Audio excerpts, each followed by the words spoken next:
Welcome back to the Level Up and Live podcast. I'm your host, Sean Meyers, and we're on a mission to empower 100 business owners in 24 months right here in Montgomery County to design a life they don't go to regret without sacrificing health, relationships, or spirituality. We do this through the Level Up and Live Mastermind group built on 5 pillars: accountability, clarity, support, guidance, and community. Today, we've got a very special guest in the studio, Ariel Shacklovitz, sales and finance manager at Revolution Power Sports, a wife, a mom of 5, and a leader who runs a team of more than 10 people. Ariel, welcome to the show. Thank you, Sean. So Ariel, take us back, our viewers, our audience, our listeners. How did you get into selling Harley-Davidson motorcycles, and what drew you into the world of power sports? You'll actually find it very amusing. A buddy of mine told me that girls couldn't sell motorcycles. What? And yes, he told me that girls could not sell bikes. And I took it as a personal challenge. And I said, you know what? I'm going to prove you wrong, and I'm going to prove everybody else that has that same stigma wrong. And I did.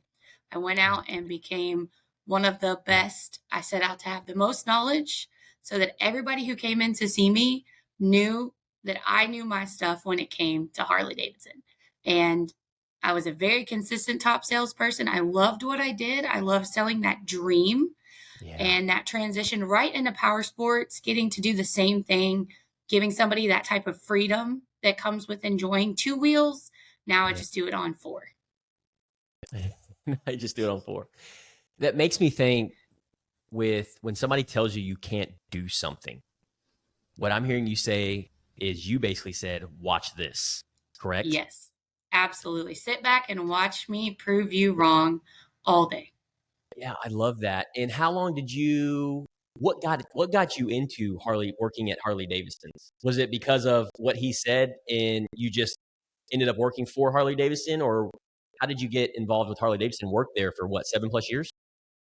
Yeah, I worked there for just shy of 8 years. And actually, looking back at my childhood, it was always like a staple in my life to have that logo around. It was always a dream of my dad and his friends, my uncles. They always wanted a Harley-Davidson. It was always something that they had wanted.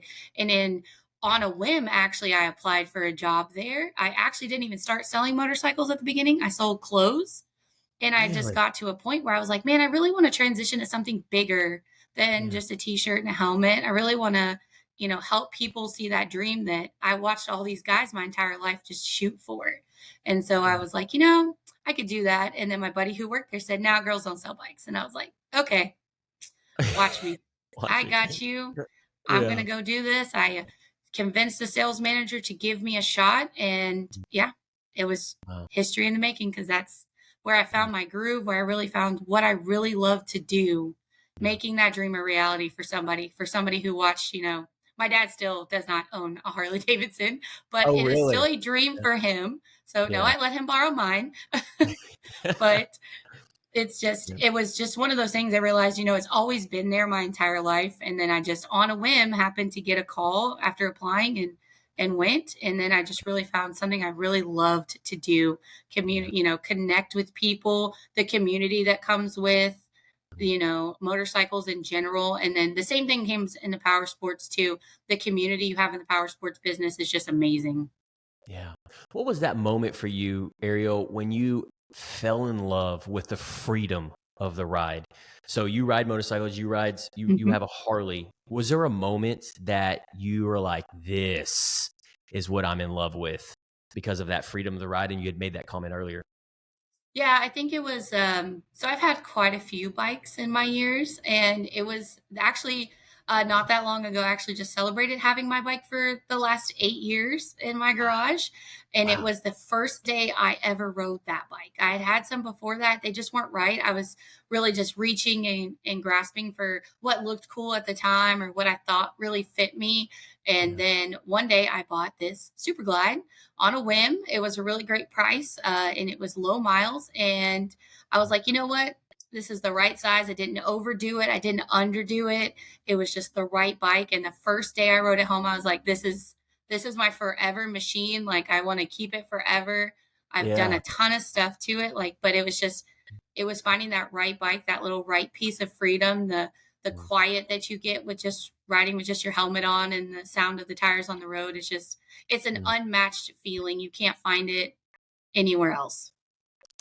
Man, you're making me want to go out and get a motorcycle and ride it on the road. We could do that. I got some buddies still in the business. I don't think Kendra's going to approve, but I think we could do it. Yeah, I love that. I want to transition because this is an important topic. A lot of our listeners and audience are business women, entrepreneur women, emerging leaders like yourself, women. And you're a mom of 5, which I've always told you this, very inspirational. That alone is a full-time leadership role. How do you balance being present as a mom while also running RPS and leading the team? I really find it's a healthy balance. It really is. It's making time for the kids for the things that are important. I try not to miss any football games. I don't miss any band performances. I let my team be very open about the things that are going on outside of this job. Hey, I'm going to be gone on this day. I'm leaving at 4 because I'm not going to miss my son's season opener. I'm going to make sure I'm there. And then we also make it a priority here for all the guys too. Both of my salesmen are fathers as well. And we make sure that, they're not missing out on any part of their child's life. So we just find a really good balance where we're all able to still accomplish what we want to do here at Revolution, but also be the parents that are present and available for our kids throughout the important things. I'm not going to miss a graduation. I'm not going to miss these little things that I can't get back. Why is that important to you to not? Because obviously there's conviction in your voice. There's authority in your voice. And I know our listeners and audience can feel that right now. And I know of a lot of people in our community and people listening to this, they want that, Ariel. They want that skill set. They want that confidence to be able to draw the line in the sand, put your foot down, and make this a priority in what you do with your kids. What would be one piece of advice that you would give them to draw that line in the sand, have that non-negotiable, and be able to show up with a little bit of pep in your step, in your voice, and conviction to have that? Do you have any piece of advice or an experience on what's molded you to be that individual? It's really building a culture where you are that's built around not just revenue, but it's really built around family. Family has to be a thing, whether it's your family at work or your family at home. Family has to be everything revolves around your family, my work family and then my home family. And so you have to just work out that really nice balance where you find time to make the priorities important. Like I'm not going to miss something that I can't go back to. I can't rewatch my son's kindergarten graduation. Yep. It's something that I have to make a priority in my day and my time and my schedule to carve out those times for those moments. And you just have to find it's a very fine line balance, but you just got to make the time in your life to make sure you hold those things that are important to that top priority. Wow. So beautiful. What's one lesson your kids have taught you that you've carried into your business life at RPS? Patience. Absolutely. And I think every parent in this who listens to this will just shake their head in agreement. It is patience. Everybody learns at their own speed. Everybody learns in their own way. Everybody's on a different level. And it's just having the patience to find the right direction to give to each person. My son is not going to learn Spanish as fast as my daughter did. And my 5-year-old is not going to learn how to read as fast as my 8-year-old did. But it's finding that fine line where everybody learns different and you can just apply and be patient with them and come down to that level where they may be to help them rise up to the level you need them to be. Oh man, that's awesome. And that runs congruent in alignment with the business world as well. And I think that's a skill set. It also can be a double-edged sword too. Like when I hear you say patience, my resting heart rate and went down. I just got a little bit more peace in my life because it's not in my DNA. I don't know what patience is. And when I hear you say patience, I'm like, yes, patience. And it's one of the things, Ariel, that I struggle with. I really do, especially in my early stages of leadership. The first 8 years, I did not have any patience. And the people around me, my team, my wife, my family, my friends, they were like, dude, there was such a disconnect because I was always on the go. I was always like, we need to get this done now, and urgency. And sure, it's got its time and place, but I agree with you. And it's such an inspiration to hear you say that with having that patience, because everybody, like you said, everybody's going to learn differently. They're going to be on their timeline, and just meeting them where they are. That's such a skill set, Ariel. And you apply that. It sounds like you apply that with your team as well. Absolutely. I have two very different people who work for me, and I have to be able to understand that one's not going to learn something as fast as the other, and one's not going to be up to the level as the other with certain things. And it's just finding that fine balance of, hey, this is a hands-on learner, this is a visual learner. So, patience with them is key all around. And in your entire life, patience is key. Everything, we're so used to this instant gratification that comes with one click on Amazon and something's at your door. We just have to dial that down back into reality and face the fact that everything is not going to be like that in our lives. And we're just going to have to take the time to do it the right way. Is there a skill set, or is there something that you do when you're in those moments? Because you're the sales and finance manager at Revolution Power Sports here locally in Montgomery County, and you guys are doing big things. You have a strong culture, you have strong leadership team, you guys are fully present on social media. It's because of individuals like you. But however, when I see that, it's, man, these individuals are on the go. They're like creating urgency. They're constantly, consistently. They have got to be on the up and up and up. But everybody's happy. Everybody's moving the needle. Everybody's in unity. Where does that patience show up in the business? And how do you the best way, I lost my train of thought. How do you overcome the impatience? So when the impatience kicks in, how do you be patient? I'm just curious for selfish reasons. In those moments, what do you do? Is there a trick? Is there a breath work? Is there an awareness tool? What do you do?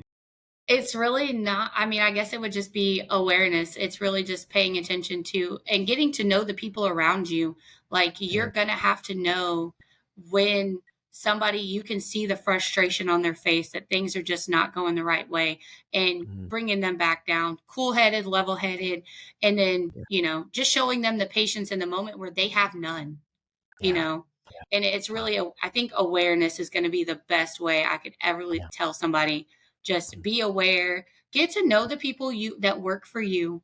Like, everybody has things going on and everything outside of work, inside of work, and they may be having a bad morning, but you come to work, you got to do your work, but be open. We have very open conversations here at Revolution Power Sports on what goes on outside of this place. We're all parents, we're all married, we all have our own lives outside of here, but we got to come to work, we got to put our work hat on and get to work.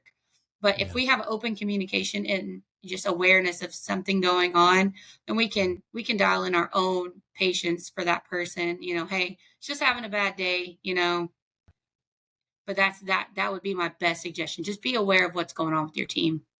That's really good. And I want individuals and our listeners and viewers to understand what you just said in the last 45 seconds is so powerful. And it's that emotional intelligence to be self-aware. And that's a next level skill set for you to have that. And that's a leadership quality for you to be able to share that. I wish I would have understood that in my teens and 20s. I just have learned that in the last few years, but it really is the next level to have that emotional intelligence, and then that awareness of, oh, I need to meet this person where they are right now. There may be, wherever they're at, they're struggling personally, and then that's coming over to professionally. So I need to be able to meet them where they are, and they're not getting the results that they want to get. I think that's brilliant advice, Ariel. Appreciate you sharing that. Of course. Running a team of 10 plus people isn't easy. Not for the faint of heart. I've ran a team of one myself, and then I've ran a team of 12 people, and 10 plus people. It's just not as easy. What have been some of the biggest trials and mistakes along the way, and what did you do? What did you learn from them?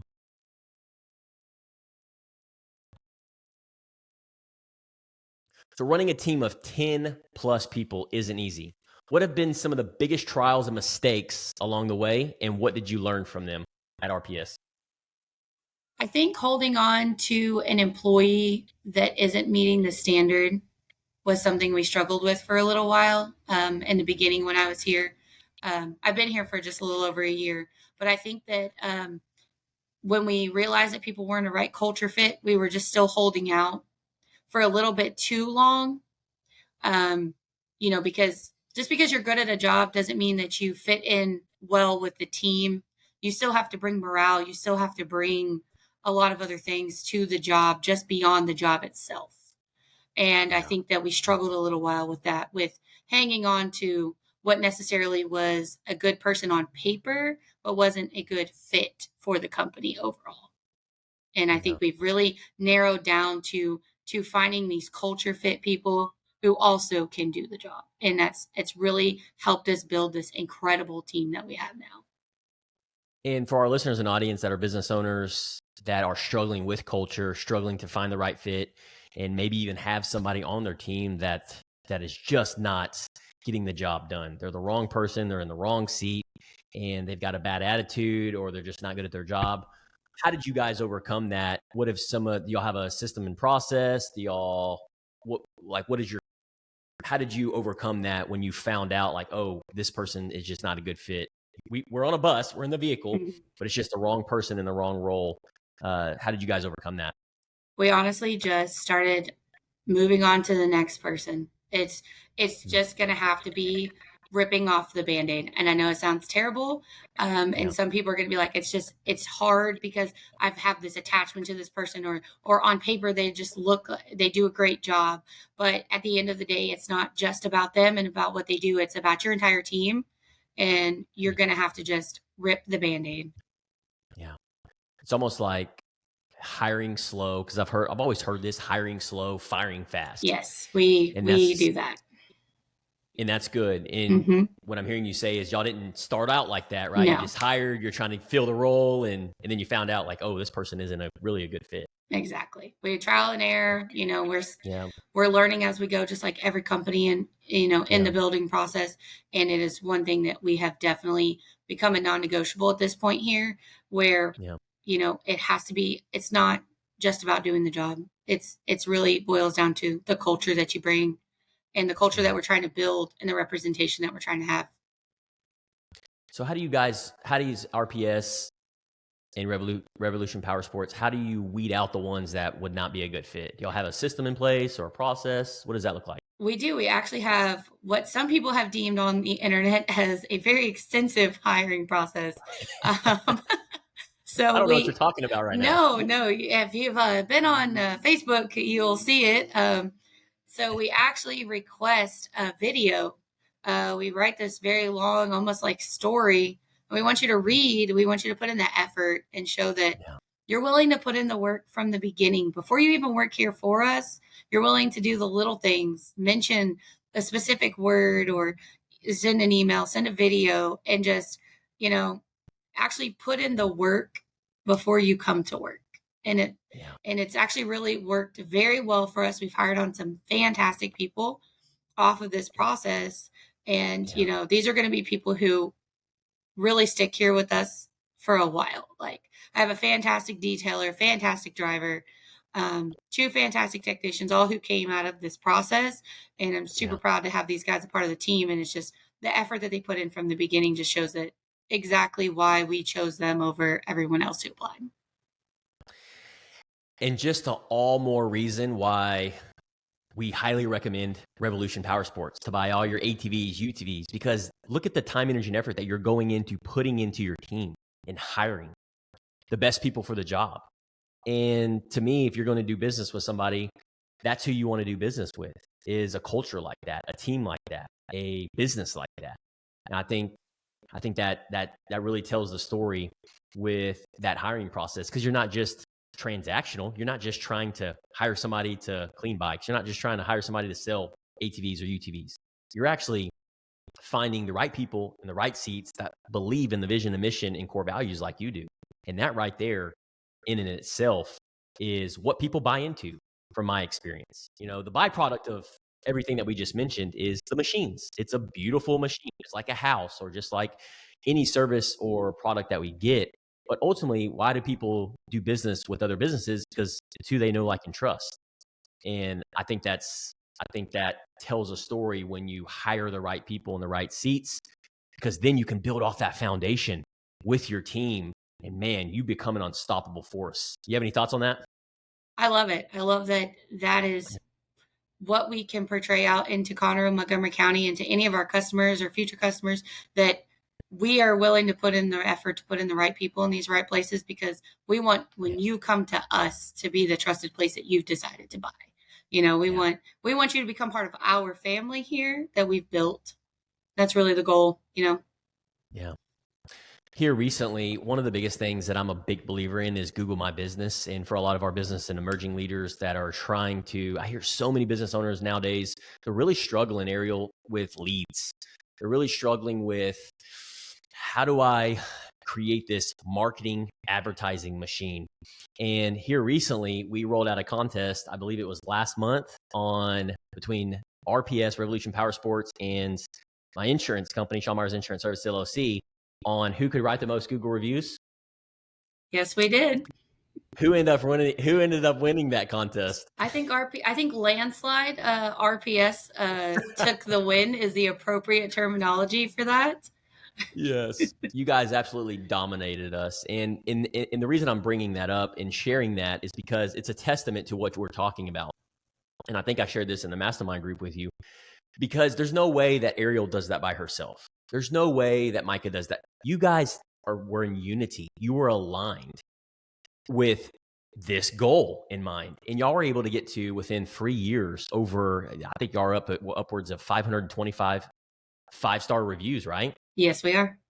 Google reviews, which is so awesome. It's taken the insurance company just short of 10 years to get to 500 plus reviews. And I just want to acknowledge that about you and the team, man. When y'all put your mind to something, Ariel, just when I have gotten to know you and the things and the tasks and responsibilities and who you're becoming at RPS and Revolution Power Sports, and really formulating your role and what you're doing and who you're becoming, it's incredible to watch, to be on this journey with you, because you're a part of that, whether it's hiring or the systems and processors or podcast, marketing, advertising. You've got your feet in these things and you're kind of testing the waters. Like, what do I enjoy doing? What depletes my energy? What gives me energy? And then designing and aligning it with the life that you want to live with your kids, and going to the football, the sporting events, and doing all these things. And that is what we're all about at Level Up and Live. And at the same time, not sacrificing these other areas of life, our relationships with our husband, our spouse, our kids, our health, and our spirituality. And all this is different seasons of life, and there will be sacrifices, but just being aware and being intentional.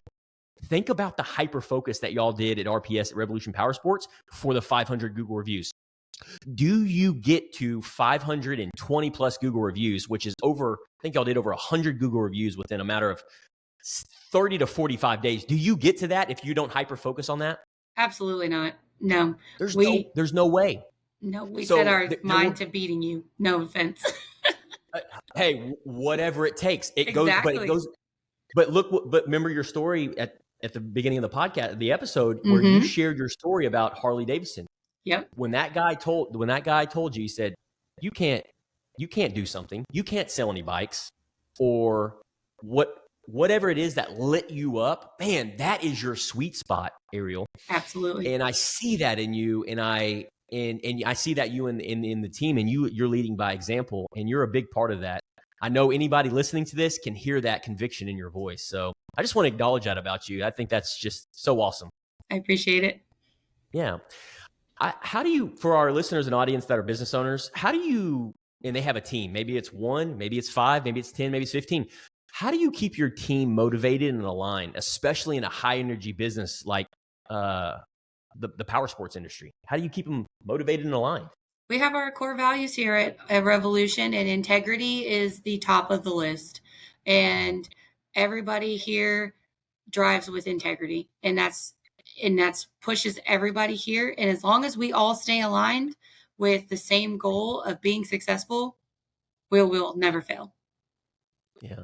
How often do you have that conversation with core values? When does it typically show up? Those core values conversations, vision, mission. When does that typically show up? Is it just in meetings? Is it one-on-ones? Is it when y'all are in person? Is it when performance dips? When does that those core values conversations pop up? It could come into play anytime. Your integrity could be, how you address a customer, how you talk to somebody. It could be, one little thing you did or didn't do on a bike. It's something you have to always have on the top of your mind, whether it's being addressed in a conversation or not. It's something that you should have yourself. We do have, monthly meetings, and we'll have private conversations and lunches and all kinds of other things where we may sit down and focus a little bit more on that. But really, my team here, it's the driving force behind everything we do.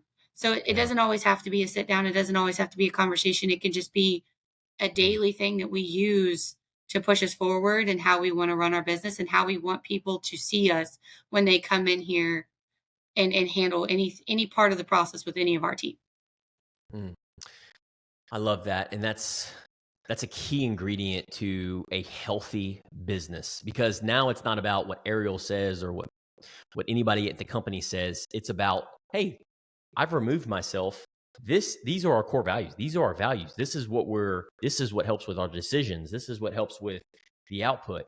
And what I'm hearing you say is, by being intentional and everybody being on the same page with those values, then that ultimately helps with how they show up, how they speak to customers, and ultimately really creates that strong driving culture based off those values, and that allow you to ultimately get to that mission and then the vision of the company.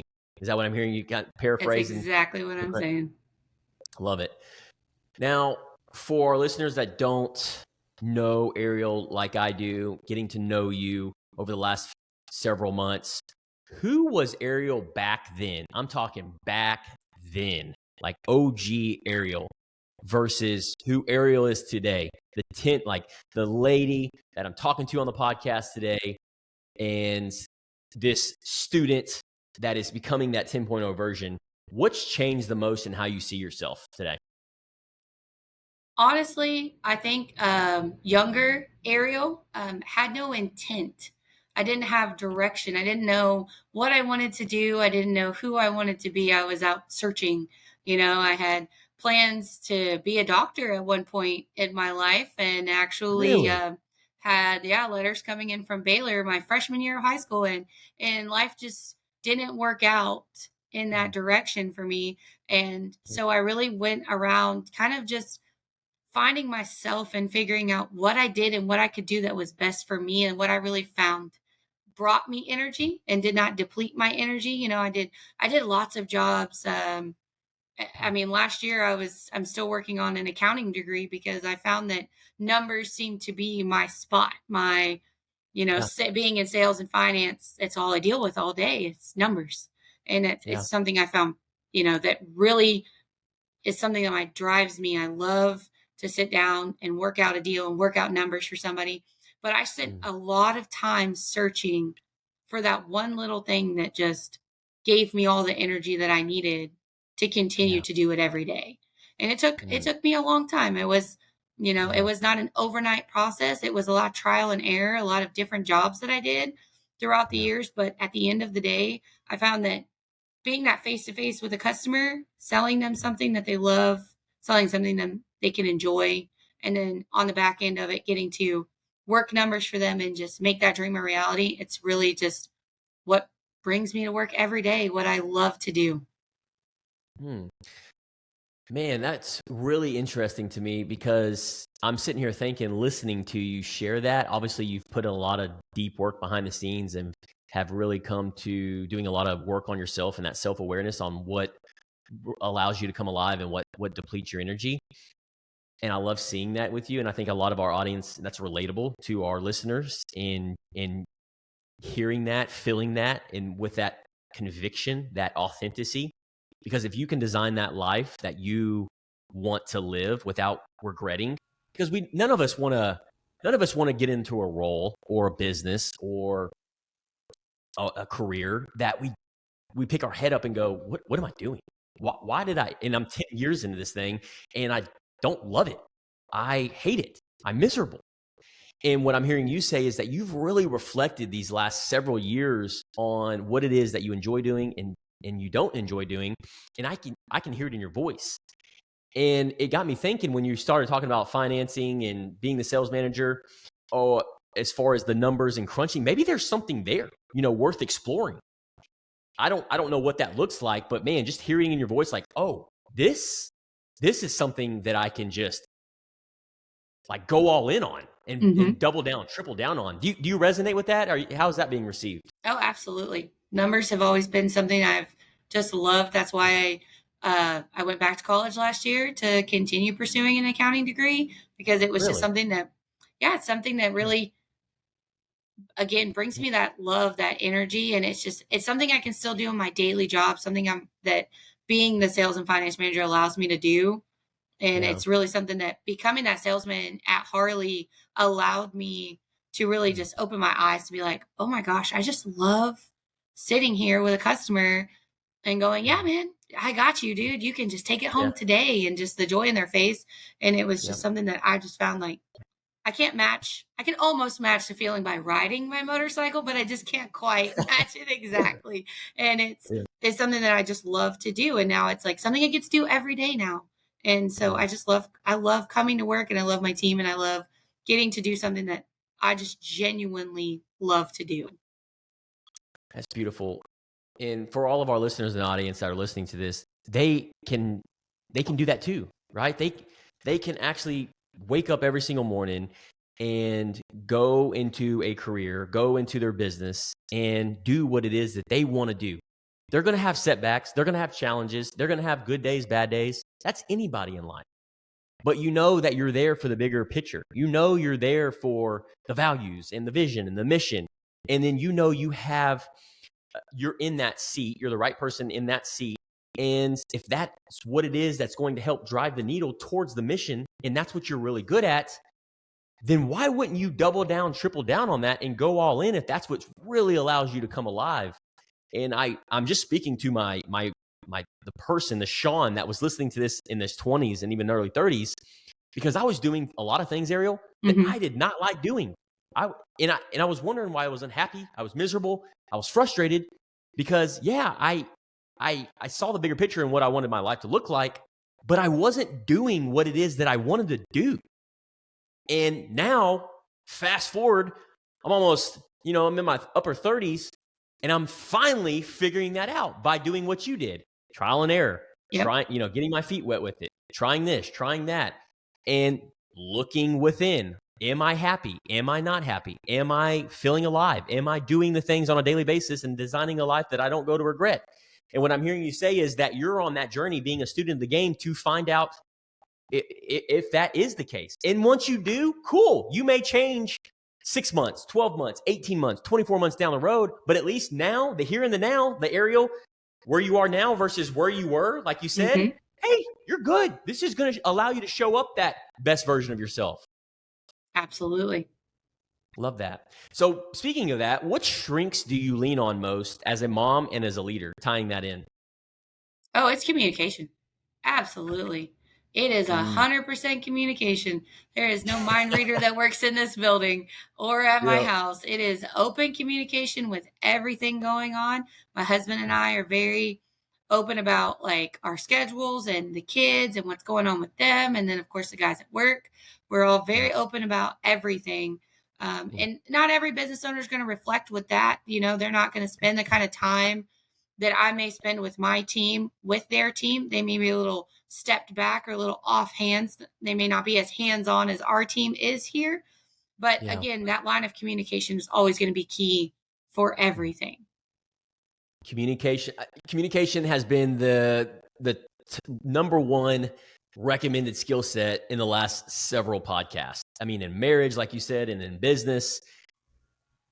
And even if we had to shut the episode down right now, that's what I would want people to take away for is communication is so key. Over communicating with your customers, your family, your friends, your husband, your right hand, whatever it may be, communication is key. And I love that you shared that, because I couldn't agree with you more. Now, looking forward, what are some of the areas you're still working on yourself or at Revolution Power Sports? I'm always working on something. I don't feel like I'm ever going to ever perfect. So I'm always striving to just do one step better. I kind of set like a little daily goal of getting things done. I'm learning a lot from the guys in Mastermind actually, with setting goals, just obtainable goals throughout the day. So it's fine tuning the things that I know that I'm good at. But Yeah. it's also realizing that I'm human. I'm going to make mistakes, and it's a learning process along the way for everything. And I'm just going to have to kind of sometimes roll with the flow, just a little bitty bit. And I might Yeah. have to take a few things as they come, roll with the punches a few times. Yeah. But other than that, I think everybody's a work in progress, and I'm just trying to be the best version I can for my team and my family, and just growing as we grow. How do you want to be remembered as a mom, a wife, and a business leader? I think I want to be remembered as the hard worker, the go-getter. My husband calls me the fire at our house, like the person that's, gonna push everybody to try something new and branch out and just be themselves. And I think that's all I think I will count that as a successful life if that's how my kids and team and friends and family all remember me in this life. Well, I think that's beautiful. And I appreciate you sharing that. And we're going to be able to listen to that. Your kids are going to be able to listen to it. Your husband's going to be able to listen to it. And you're going to manifest that. So that's who you're becoming. And I'm a big believer in, if we speak life into that, and that's who you're wanting to become and striving towards, then making sure that you're on that path, and like I know you will, and having people that's going to not only empower you but hold you to those standards, hold you accountable, then it's not if but when that happens. So love being on this journey with you, Ariel. I really appreciate you showing up today, pulling back the curtains on your story, from motorcycles to motherhood to leadership. We've covered a lot of grounds today. Yes, we did.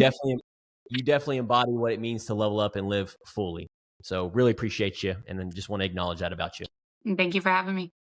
Absolutely. Our Level Up and Live community, you have been nothing, Ariel, but value today. I mean, you have dropped so much insight. How can we at the Level Up and Live, how can we support you? Just go out and find us online. RPS, ride.com, Revolution Power Sports, Facebook, Instagram. Have some fun on our stuff. We post lots of fun videos. Comment. Tell us what you guys want to see. We're always making some fun stuff around here, so we'd love to know what more fun we can have and post it out for you guys. There you have it. Go check it out. Make sure you give Revolution Power Sports a follow, and go support our local ATV and UTV. Reach out to Ariel. And outside of that, if you're a business owner in Montgomery County and want to surround yourself with high caliber leaders like Ariel, come check out the Level Up Live Mastermind group. We offer a 1-month free trial, your chance to plug into accountability, clarity, support, guidance, and community. Until next time, keep leveling up and keep living with intention. See you in the next episode. Thanks, Ariel. Thanks.